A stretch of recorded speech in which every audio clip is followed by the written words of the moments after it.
लोकप्रिय सांसद आदरणीय उमेश राजपूत जी, प्रत्याशी लोकसभा क्षेत्र फरुखाबाद, हमारे पूर्व मंत्री आदरणीय अवधपाल सिंह यादव जी, हमारे लोकसभा प्रभारी आदरणीय अजय ठाकरे जी, हमारे विधानसभा के प्रभारी आदरणीय सुबोध यादव जी, हमारे अलीगंज के ब्लॉक प्रमुख के प्रतिनिधि छोटे भाई डॉक्टर अशोक रतन साहनी जी, हमारे जिला मंत्री भारतीय जनता पार्टी श्री लोकपाल सिंह साकी जी, हमारे जिला उपाध्यक्ष भारतीय जनता पार्टी अर्जुन सिंह कश्यप जी, हमारे जिला महामंत्री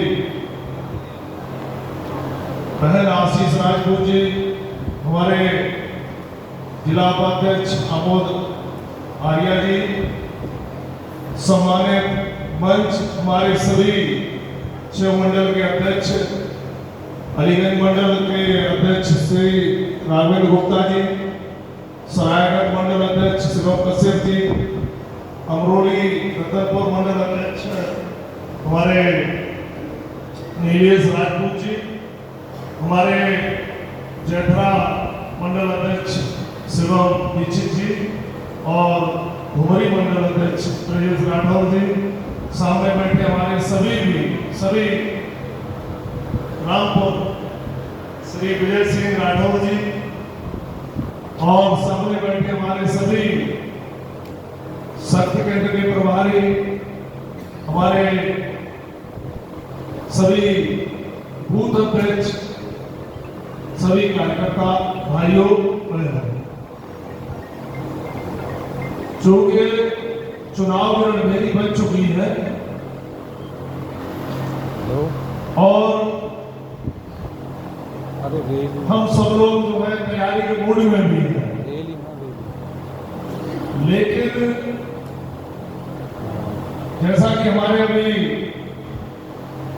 एक वक्ता जी कह रहे थे, सही बात है कि अति उत्साह जो है कभी कभी लेके डूब जाता है। हम लोगों को किसी भी स्तर पर आप लोग सामने हैं, आपकी दम पर, आपकी ताकत पर, आपकी हिम्मत पर हम लोग जब 2014 जीते, 2017 जीते, 2019 जीते और आप 2022 जीते और आपने एक रिकॉर्ड काम किया, हमेशा बढ़ के किसी भी चुनाव में जो पिछला था, जो हमें वोट मिले थे, उससे बढ़ के अगले चुनाव में वोट प्राप्त हुए। ये सब जो हमारे कार्यकर्ता सामने बैठे, इनकी सबकी ताकत थी जो हम ये परिणाम लेके आए। दूसरी पार्टी के लोग चुनाव होता है तो भ्रामक प्रचार भी करते हैं। कहीं अभी हम कहीं एक जगह समय के गांव में बैठे थे, तो वहां एक चालाक चतुर कार्यकर्ता का सभा हमसे अपनी काम की बात कर रहा और साथ ही भीड़ जो बैठी थी उसे उसने इनडायरेक्ट रूप में समझाने की कोशिश की कि भाई संविधान जो है, भारतीय जनता पार्टी अगर दोबारा आएगी तो संविधान खतरे में है। अब आप समझिए, गांव दोरा वाला व्यक्ति नहीं जानता है, ये हम जवाब नहीं देते। वहां पर हमने पूछा उससे, हमने कैसे संविधान खतरे में है, तो बोले रिजर्वेशन भारतीय जनता पार्टी खत्म कर। हमने पूछा कि आप ये बताइए, अभी आप चुनाव लड़े थे और चुनाव लड़े थे, आप रिजर्व सीट पर लड़े थे। हमने अपनी भाषा में समझाने की कोशिश की, सामान्य जितनी सीटें हैं वो हाई कास्ट के लिए है। हमने पूछा कि आप चुनाव लड़े थे और आपकी रिजर्व सीट थी, वो सामान्य सीट थी, सामान्य सीट पर आप चुनाव कैसे लड़े, आप बताइए। तो बोले वो तो लड़ सकते हैं, तो अपनी सामान्य सीट पर एससी और बीसी के लोग नौकरी क्यों नहीं ले सकते हैं, ये बताइए आप। तब उनका मुंह बंद था। इस तरीके से भ्रामक प्रचार करेंगे, हमें आप जवाब देना है। विकास की बात करें अगर, तो विकास में आप विकास की बात करिए, आपकी यही विधानसभा है, हमें बाहर की बात नहीं करनी है, बोलना विधानसभा में ही बात करिए, जिला में बात करिए। इस जनपद को, हमारे जनपद को पिछड़ा जनपद कहा जाता था और एटा का नाम जब लेते थे लोग तो अच्छी नजर से नहीं देखते। आज एटा में 12-13 हजार करोड़ की लागत से पावर प्लांट बना, जो कि इसका शिलान्यास कब हुआ? कांग्रेस की गवर्नमेंट हुआ करती थी, इसीलिए इसको जवाहर तापी का नाम दिया गया था। उस समय शिलान्यास हुआ था और आदरणीय अखिलेश यादव जी ने अपनी सरकार में दोबारा इसको किया और बना भारतीय जनता पार्टी की सरकार में। दो आपके जिला में सीमेंट फैक्ट्री लग रही है।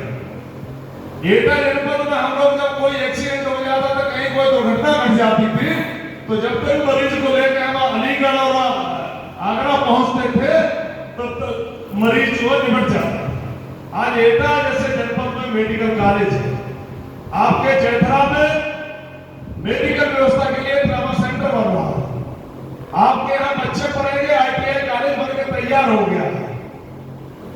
कितनी सारी जो है आपके यहाँ एक महिला थाना स्वीकृत हो गया। कहीं पर भी विकास की बात करेंगे, हमारी सरकार अगले 5 साल तक के लिए, ये मोदी जी की गारंटी है कि अगले 5 साल तक के लिए राशन फ्री कर दिया। तो आप एक एक चीज पर उनसे बहस करिए। अगर कोई अपनी बात रखता है, उनके 60 साल और आपके 10 साल और 10 साल की तुलना करिएगा, कहीं तो पीछे हटके बात नहीं करनी है। हमारे कार्यकर्ता जहां पर भी समाजवादी पार्टी से लोगों की टक्कर रहेगी और वैसे तो टक्कर किसी से नहीं है, लेकिन जो टक्कर मानी जाती है सेकंड नंबर वाले से मानी जाती है, तो उनसे बात करिए। जात की भी बात मुद्दा उठाएंगे और बहुत चीजें चलेंगी। अभी जब से चुनाव शुरू हुआ है तब से एक नई शुरुआत और हुई है कि लोगों में आपस में लड़ा के पैसे देकर, जो चाहे हमारे से जाति हो, चाहे सांसद जी के से जाति हो, लोगों को एक शराबी को थोड़े बहुत पैसे दिए और दूसरी जाति के लोगों को कहीं पिटवा दिया, वो उदाहरण देंगे। ये सारी चीजें चलेंगी चुनाव, और हम लोगों को एक एक चीज का, एक एक बात का उनका काट करनी है। पहली बात तो आप सबसे मजबूत आपके लिए जो है कानून व्यवस्था, कहिए आप कानून व्यवस्था के लिए बात आए।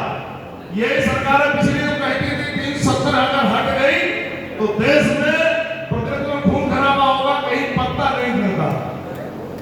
आप